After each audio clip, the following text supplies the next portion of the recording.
باب تزویج النبی صلی اللہ علیہ وسلم عائشہ وقدومها المدینہ وبنائہ بہا. باب نبی صلی اللہ علیہ وسلم کی حضرت عائشہ سے شادی، وقدومها المدینہ اور ان کا مدینہ آنا یعنی حضرت عائشہ کا، وبنائہ بہا اور ان کی رخصتی کا بیان. حدثني فروة بن ابي المغراء حدثنا علي بن مسهر عن هشام عن ابيه عن عائشة رضي الله عنها قالت تزوجني النبي صلى الله عليه وسلم وانا بنت 6 سنين فقدمنا المدينة فنزلنا في بني الحارث بن خزرج فبعثت فتمزق شعري فوفى جميمة فأتتني أمي أم رومان وإني لفي أرجوحة ومعي سواحب لي فصرخت بي فأتيتها لا أدري ما تريد بي فأخذت بيدي حتى أوقفتني على باب الدار وإني لأنهج حتى سكن بعد نفسي ثم أخذت شيئا من ماء فمسحت به وجهي ورأسي ثم أدخلتني الدار فإذا نسوة من الأنصار في البيت فقلنا على الخير والبركة وعلى خير طائر فأسلمتني إليهن فأصلحن من شأني فلم يرعني إلا رسول الله صلى الله عليه وسلم دحا فأسلمتني إليه وأنا يومئذ بنت 9 سنين. امام بخاری کہتے ہیں حدثني فروة بن ابي المغراء، مجھ سے فروہ بن ابو المغراء نے بیان کیا، حدیث بیان کی، اور انہوں نے کہا کہ مجھ سے علی بن مسہر نے، انہوں نے ہشام بن عروہ سے، انہوں نے اپنے باپ سے یعنی عروہ سے جو بھانجے تھے حضرت عائشہ کے، انہوں نے عائشہ رضی اللہ عنہا سے، انہوں نے کہا حضرت صلی اللہ علیہ وسلم نے جب مجھ سے نکاح کیا اس وقت میری عمر 6 برس کی تھی. پھر ہم لوگ مدینہ میں آئے اور بنی حارث بن خزرج کے محلے میں اترے.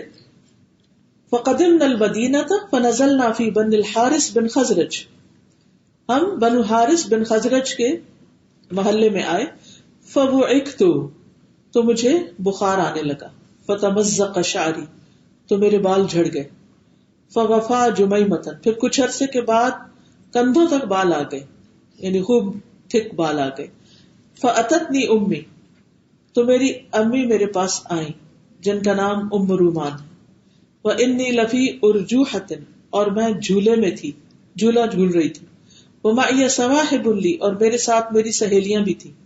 فصرخت تو انہوں نے زور سے پکارا، بھی مجھے.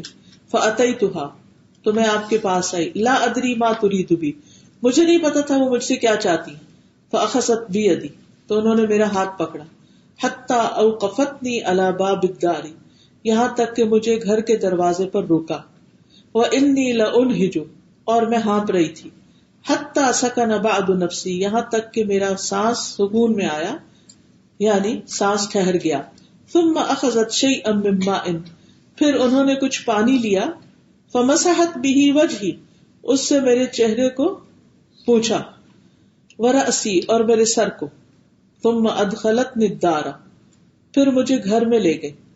فاذا نسوة من الانصار في البيت میں نے دیکھا گھر میں انصار کی عورتیں بیٹھی. فقلنا تو وہ کہنے لگی علی الخیر والبرکہ خیر اور برکت پر، وعلی خیر طائر اور اچھی قسمت کے ساتھ، اچھی نصیب کے ساتھ. فاسلمتنی الیہن تو میری والدہ نے مجھے ان کے حوالے کیا. فاصلحن من شأنی تو انہوں نے میرا حال درست کیا یعنی مجھے تیار کیا.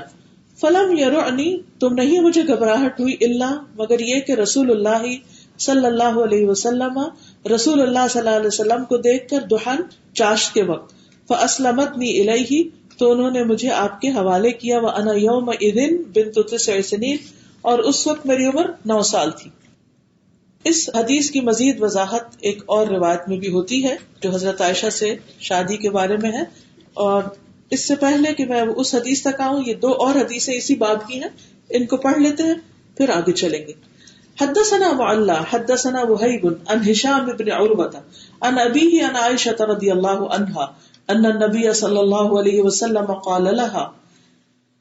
معلّہ بن اسد نے ہم سے بیان کیا کہ ہم سے وہیب بن خالد نے، انہوں نے ہشام بن عروہ سے، انہوں نے اپنے والد سے، انہوں نے حضرت عائشہ سے کہ حضرت صلی اللہ علیہ وسلم نے ان سے فرمایا یعنی حضرت عائشہ سے. قال لها اریتو کی مجھے دکھائی گئی ہے تو فی المنامی خواب میں مرتین 2 بار. ارا میں دیکھتا ہوں انا کی فی سرقۃ من حریر کہ تم ریشمی کپڑے میں لپٹی ہوئی ہو ایک ٹکڑے میں. ویقول هذه امرأتک اور کہتا ہے یعنی جبریل کہہ رہے ہیں هذه امرأتک یہ تمہاری بیوی ہے. فاکشف تو میں کپڑا ہٹا کے دیکھتا ہوں فاذا هي انت تو وہ تم ہوتی ہو. فاقول تو میں دل میں کہتا ہوں ان یک ھذا من عند اللہ اگر یہ اللہ کی طرف سے ہے یمضیہ تو وہ اس کو پورا کر دے گا، یعنی اگر اللہ کی یہی مرضی ہے تو یہ نکاح ہو جائے گا یا تم میری بیوی بن جاؤ گی. اگلی حدیث ہے حدثنی عبید بن اسماعیل مجھ سے حدیث بیان کی عبید بن اسماعیل نے. حدثنا ابو اسامہ ہمیں ابو اسامہ نے حدیث بیان کی عن ہشام بن عروہ سے عن ابیہ وہ اپنے والد عروہ سے روایت کرتے قالا کہتے ہیں توفیت خدیجہ تو فوت ہو گئی خدیجہ قبل مخرج النبی صلی اللہ علیہ وسلم الی المدینہ نبی صلی اللہ علیہ وسلم کی مدینہ کی طرف ہجرت سے پہلے. مخرج کا مطلب نکلنا ہے، یہاں مراد ہے ہجرت. بثلاث سنین 3 سال پہلے، یعنی 10 ہجری میں ان کا انتقال ہوا اور نبی صلی اللہ علیہ وسلم نے 13 سال کے بعد وہاں سے ہجرت کی. فلبث سنتین او قریبا من ذالک تو آپ یوں ہی رہے 2 سال یا اس سے کچھ ملتا جلتا یعنی بغیر شادی کے. اور پھر 2 سال کے بعد تو سودا سے شادی کی تھی. اس کے بعد نکاح عائشہ کا نکاح کیا عائشہ سے وہی بنت 6 سنین اور وہ 6 سال کی تھی. ثم بنا بہا وہی بنت 9 سنین پھر ان کے ساتھ آپ کا تعلق قائم ہوا جبکہ وہ 9 سال کی تھی. اس حدیث کی مزید تفصیل جو ہے یا پس منظر جو ہے وہ مسند احمد کی روایت میں ہے کہ جب حضرت خدیجہ فوت ہو گئی، اور یہاں آپ دیکھیے کہ امام بخاری کس طرح انصار کے وفد کا آنا اور پھر اس کے بعد نبی صلی اللہ علیہ وسلم کا ہجرت کے لیے تیار ہونا اور اس اسنا میں حضرت عائشہ کی شادی کا ذکر بھی بیچ میں لے آتے ہیں. کہتے ہیں کہ جب حضرت خدیجہ فوت ہو گئی تو عثمان بن مظعون کی بیوی خولہ بنت حکیم آپ کی خدمت میں حاضر ہوئی. کہنے لگی یا رسول اللہ صلی اللہ علیہ وسلم آپ نکاح کیوں نہیں کر لیتے؟ اب یہ نہیں کہ ادھر فوت ہوئی اور ادھر اگلے دن وہ آ گئی، 2 سال آپ نے شادی نہیں کی، یہاں بیچ میں جو لکھا ہوا ہے. آپ نے فرمایا کس سے؟ انہوں نے عرض کیا اگر آپ چاہیں تو کنواری لڑکی بھی، اگر آپ چاہیں تو شوہر دیدہ بھی ہے. آپ نے پوچھا کنواری کون ہے؟ انہوں نے کہا اللہ کی مخلوق میں آپ کو سب سے محبوب شخص کی بیٹی یعنی ابو بکر کی بیٹی عائشہ بنت ابی بکر. آپ نے پوچھا شوہر دیدہ کون ہے؟ انہوں نے عرض کیا سودا بنت زمع جو آپ پر ایمان رکھتی ہیں اور آپ جو کہتے ہیں اس کی پیروی کرتی ہے، یعنی ایک نیک خاتون ہے. آپ نے فرمایا جاؤ ان دونوں کے ہاں میرا تذکرہ کرو. چنانچہ وہ ابو بکر کے گھر پہنچی اور کہنے لگی اے ام رومان اللہ عز و جل تمہارے گھر میں کتنی بڑی خیر و برکت داخل کرنے والا ہے. ام رومان نے پوچھا وہ کیسے؟ انہوں نے بتایا کہ رسول اللہ صلی اللہ علیہ وسلم نے مجھے عائشہ رضی اللہ عنہا سے اپنا نکاح کا پیغام دے کر بھیجا. وہ کہنے لگی ابھی انتظار کرو یہاں تک کہ ابو بکر آ جائیں. پھر ابو بکر تشریف لائے تو کہنے لگی ابو بکر اللہ تمہارے گھر میں کتنی بڑی خیر و برکت داخل کرنے والا ہے. ابو بکر نے پوچھا وہ کیسے؟ انہوں نے بتایا کہ رسول اللہ صلی اللہ علیہ وسلم نے مجھے عائشہ رضی اللہ عنہا کے نکاح کا پیغام دے کے بھیجا کہ رسول اللہ صلی اللہ علیہ وسلم نے مجھے یعنی کس کو؟ جی خولہ بنت حکیم کو پیغام دے کر بھیجا ہے نکاح کا. ابو بکر نے کہا کیا یہ ان کے لیے جائز ہے؟ یہ تو ان کی بھتیجی لگتی ہے، یعنی میں ان کا بھائی ہوں. تو میں واپس رسول اللہ صلی اللہ علیہ وسلم کے پاس گئی اور میں نے آپ سے اس کا ذکر کیا. آپ نے فرمایا ان کی طرف واپس جاؤ اور ان سے کہو کہ اسلام میں آپ کا بھائی ہوں اور آپ میرے بھائی ہیں، آپ کی بیٹی میرے لیے نکاح میں جائز ہے. میں لوٹ کر واپس گئی اور میں نے آپ سے اس کا ذکر کیا. ابو بکر نے کہا انتظار کیجیے اور وہ باہر نکل گئے، یعنی جواب نہیں دیا اور چلے گئے. ام رومان رضی اللہ عنہ نے کہا متم بن عدی نے اپنے بیٹے سے عائشہ کا رشتہ مانگا تھا اور اللہ کی قسم ابو بکر نے کبھی بھی وعدہ کر کے وعدہ خلافی نہیں کی. لہذا ابو بکر پہلے متم بن عدی کے پاس گئے جب انہوں نے کہا نا ابھی انتظار کرو، یعنی ایک وجہ تو یہ بتائی کہ تو میرے بھائی کی بیٹی ہے، اور دوسرا کہا کہ ابھی ذرا ٹھہر جاؤ، اور خود چلے گئے متم کے پاس. اس کی بیوی اس کے پاس ام الفتح بھی موجود تھی. وہ کہنے لگی اے ابن ابی قحافہ اگر ہم نے اپنے بیٹے کا نکاح آپ کے ہاں کر دیا تو ہو سکتا ہے کہ آپ ہمارے بیٹے کو بھی دین میں داخل کر لیں. ابو بکر نے متم سے پوچھا کیا تم بھی یہی رائے رکھتے ہو؟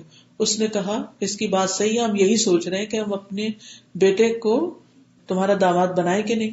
چنانچہ وہ وہاں سے نکل آئے اور ان کے نفس پر وعدہ خلافی کا جو بوجھ تھا وہ اللہ تعالیٰ نے اس طرح دور کر دیا، یعنی انہوں نے پھر رشتے سے انکار کر دیا کہ ہم رشتہ نہیں لیں گے. ٹھیک ہے. اور انہوں نے واپس آ کر خولہ سے کہا کہ رسول اللہ صلی اللہ علیہ وسلم کو میرے ہاں بلا لاؤ. خولہ جا کر نبی صلی اللہ علیہ وسلم کو لے آئی. ابو بکر رضی اللہ عنہ نے حضرت عائشہ کا نکاح آپ سے کر دیا. اس وقت ان کی عمر 6 سال تھی.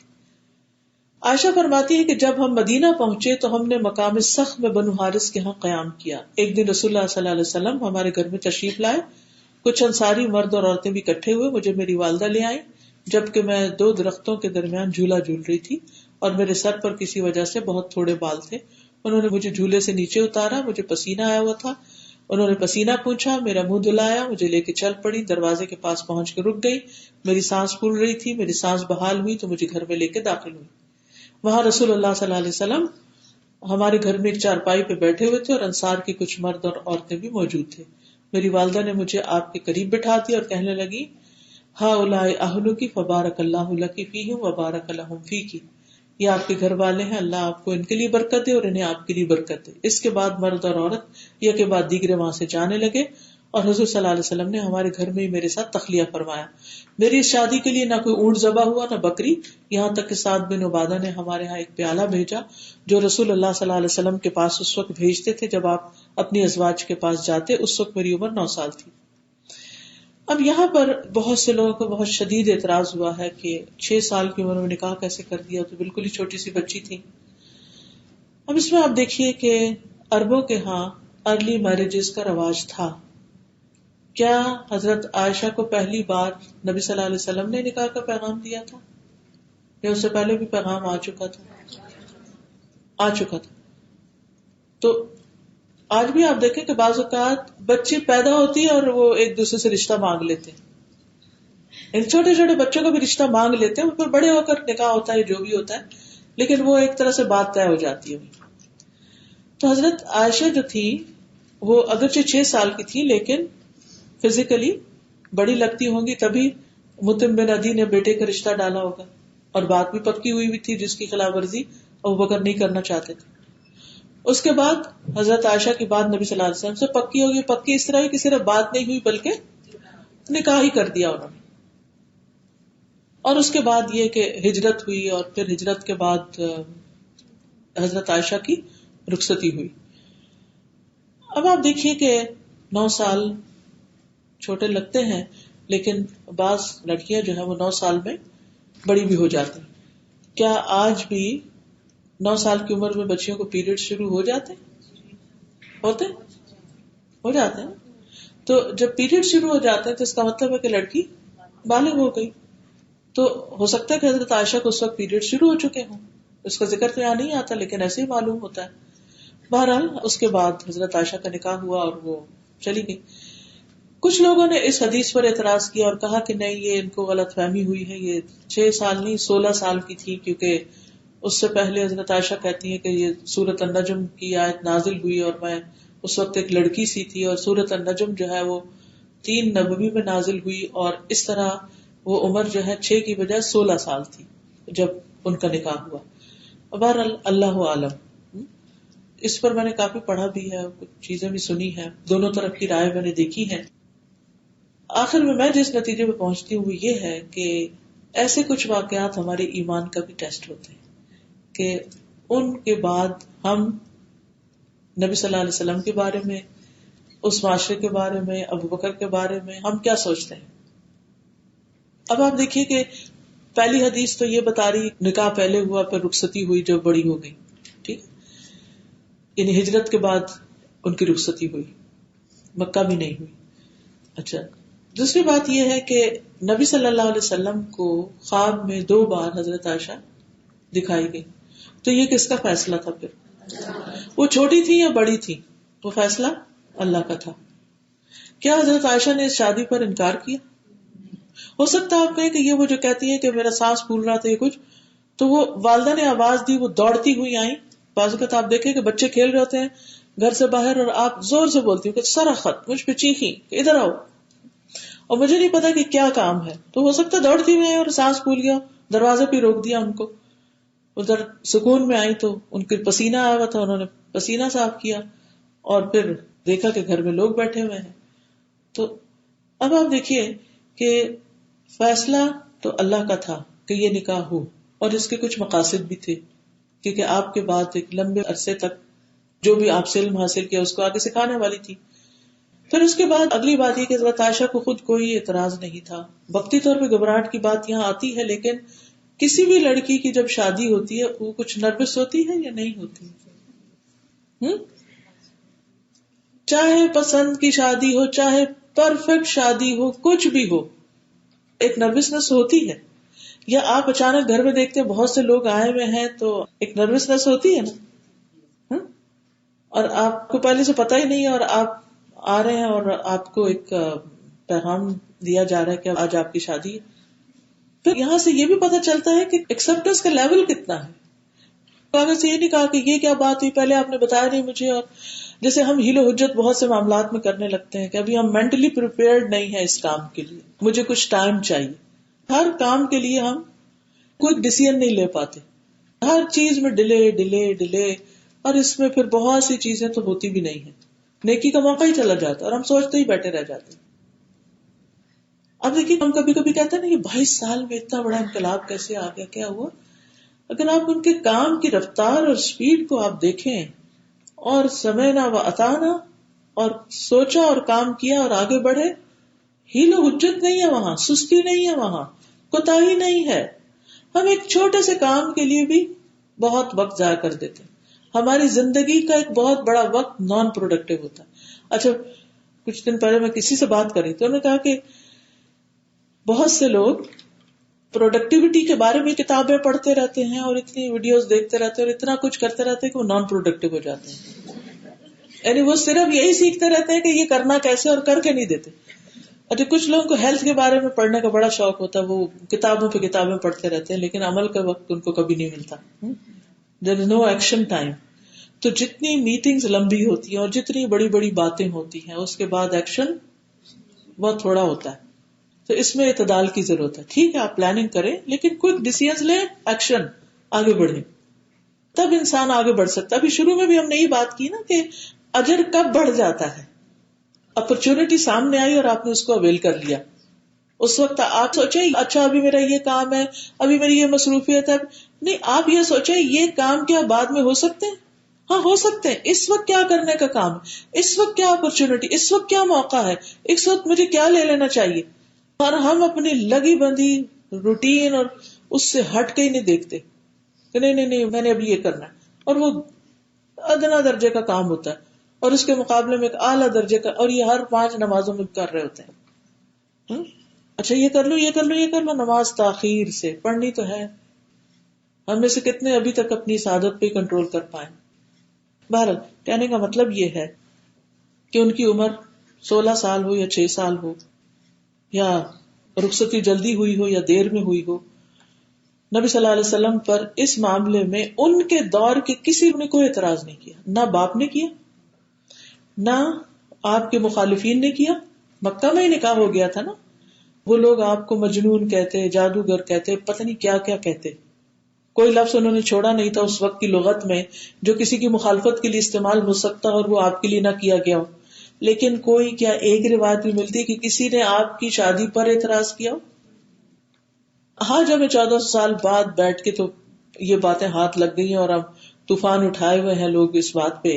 لیکن کیا اس دور میں کسی نے کوئی ایک بات بھی آپ کے دشمنوں میں سے یہ کہی ہو کہ یہ دیکھو اس شخص کی اخلاقی حالت، اس نے کتنی چھوٹی لڑکی سے شادی کر لی؟ کسی نے نہیں کہا. ان کے نزدیک یہ عیب نہیں تھا اور اس معاشرے کی ایک روایت بھی تھی.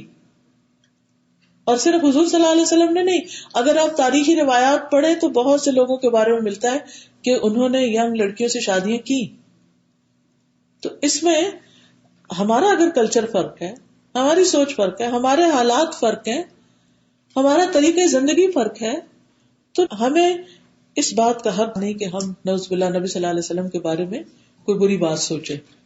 ٹھیک ہے، آپ کا جو فیصلہ تھا وہ اللہ کی طرف سے تھا، اور اگر آپ نے قدم اٹھایا جو بھی عمر تھی اس میں آپ نے کسی پر ظلم اور زیادتی نہیں کی.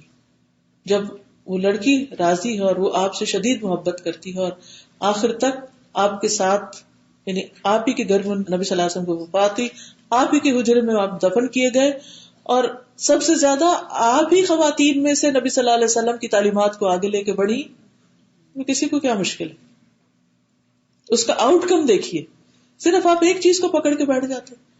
اس شادی کے بعد اس کے نتائج کیا کیا ہوئے اور اس سے مسلمانوں کو خیر و برکت کیا حاصل ہوئی، اگر اس پر آپ کی نظر ہو تو یہ معاملہ بہت چھوٹا ہو جاتا ہے. چلیے اگر آپ کو کچھ کہنا ہے تو آپ کہیے. جی السلام علیکم. میری ایک فرینڈ عرب میں بیوٹیشین کا کام کرتی تھی، اور وہ کسی کے گھر میں گئی عربی عورت کے، اور اس کا فیشیل کرنے کے لیے یا کچھ بھی کرنے کے لیے، تو وہ بہت ینگ لڑکی تھی اور بڑی خوبصورت اور چھوٹی ایج کی تھی. تو اس کا کرتے کرتے اتنی دیر میں کوئی آدمی گزرا بوڑھا سا، تو اس نے کہا کہ یہ میرا ہسبینڈ ہے.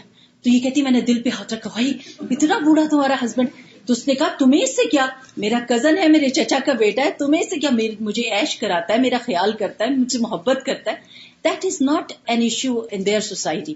اور سبحان اللہ، ایک اور بات استاذہ یہ کہ ہمارے ہاں اب شادی کا یہ کانسیپٹ ہو گیا کہ حیا جو اچانک گھبراہٹ عورت کو ہوتی ہے اور خوشی ہوتی ہے اپنے ہسبینڈ سے ملنے کی اور ایک ایکسائٹمنٹ ہوتی ہے، وہ ہماری شادی کا پروسیجر از سو لانگ کہ وہ حیا بیچ میں ہی کہیں ختم ہو جائے. صحیح، جزاک اللہ خیر. جی اور کوئی کچھ کہنا چاہے؟ I just wanted to mention that there is this concept known as ethnocentrism, which is that when you view other people's culture and their practices and their traditions according to your culture. So when you look at other people's culture and you evaluate it based on your standards and what's normal for you, then you will find other people's culture to be very strange and very unacceptable. So just to give you a small example, I remember once I went to a wedding and everybody was having bananas with their rice and their bread, and I was surprised that why are people having dessert or fruit with their meal? And they said we do this all the time with every meal. And for me it was strange, but for them it was something very normal. And this is something very common when you go to a different community or people who have who come from a different background. You will see in their a normal day-to-day such practices or such actions being done which for you may be very strange.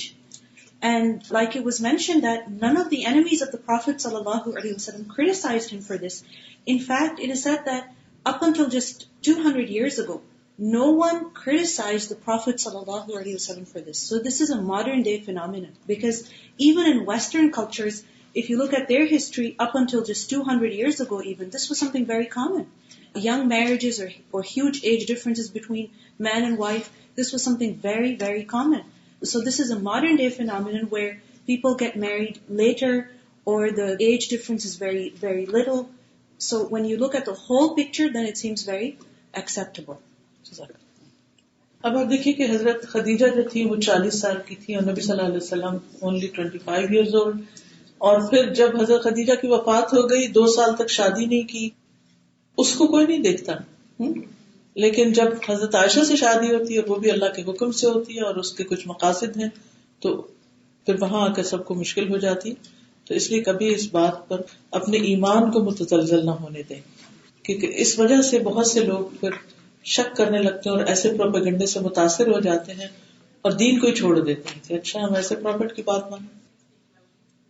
اور یہ یاد رکھیے کہ اس معاشرے میں اور اس culture میں صرف حضرت عائشہ پہلی لڑکی نہیں تھی کہ جنہوں نے چھوٹی عمر میں شادی کی تھی، اور بھی بہت سی مثالیں اسی کلچر میں موجود تھی جس کی وجہ سے کسی ایک شخص نے بھی کبھی اعتراض وہاں نہیں کیا. میرے 2 سوال ہیں اس بارے میں، کیونکہ یہ ایشو ایسا ہے کہ جو سوشل میڈیا پہ بہت کچھ کہنے، سننے اور پڑھنے کو ملا. پہلا سوال میرا یہ ہے، کیونکہ حضرت عائشہ کی ایج کے بارے میں 2 opinions ہیں اور دونوں بخاری کی حدیث سے ہی سپورٹ ہوتے ہیں. اگر ایک شخص جیسے میں ہوں، میرا ذہن ایک چیز ایکسیپٹ نہیں کرتا، مطلب کہ میرا یہ ایکسیپٹ نہیں کرتا کہ آپ صلی اللہ علیہ وسلم نے 6 سال کی بچی سے نکاح اور 9 سال کی بچی سے شادی کی ہوگی، تو am I accountable for this belief؟ اگر میرا ذہن یہ چیز ایکسیپٹ نہ کرے، do I have to convince myself to accept it؟ یا میں اپنا اوپینین اس بارے میں رکھ سکتی ہوں اور میں گناہ گار نہیں ہوں گی؟ پہلی بات تو یہ. اچھا دوسری بات یہ ہے کہ آپ صلی اللہ علیہ وسلم کا جو عمل ہوتا ہے نا، اگر ہم اسے اس ایک بیک گراؤنڈ سے ایسوسیٹ کر دیں نا کہ یہ اس زمانے میں ہوا تھا، دین we can call it a سننا. اگر ہم کہہ دیں کہ کیونکہ یہ وہاں کا کلچر تھا، وہاں کی پریکٹس تھی، تو پھر تو ہم ہر بات کے بارے میں کہہ سکیں گے کہ یہ آپ صلی اللہ علیہ وسلم کا عمل اس زمانے کے لیے تھا اور آج کے زمانے کے لیے نہیں ہے. کیونکہ لوگ سب سے بڑا کوشچن یہ ریز کرتے ہیں دین اٹ، یہ کیسی سننا ہے پھر آپ صلی اللہ علیہ وسلم کی جس کو کوئی بات کرنے کو تیار نہیں ہے، کوئی بیٹی سے ایکسپٹ کرنے کو تیار نہیں ہے. How can be answer that? شکریہ. پہلی بات تو یہ ہے کہ جیسے میں نے شروع میں کہا کہ دوسرا اوپینین بھی پایا جاتا ہے کہ 16 سال ہے یا عمر فرق، یعنی کہ 6 نہیں تھی 16 تھی، تو ٹھیک ہے. اگر آپ سمجھتے کہ 16 تھی تو یہ کوئی حلال و حرام میں سے ایسی چیز نہیں ہے کہ جس میں اگر انسان ایک اوپینین کی بجائے دوسرا لے تو اس کی پکڑ ہو جائے.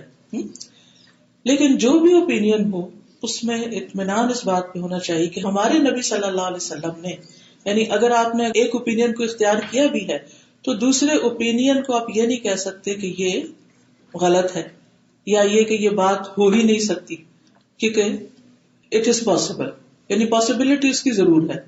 ہمیں آکورڈ لگتا ہے تو وہ ایک الگ چیز ہے، لیکن اس پر یہ کیفیت دل کی نہیں ہونی چاہیے کہ نبی صلی اللہ علیہ وسلم نے کوئی غلط کام کیا.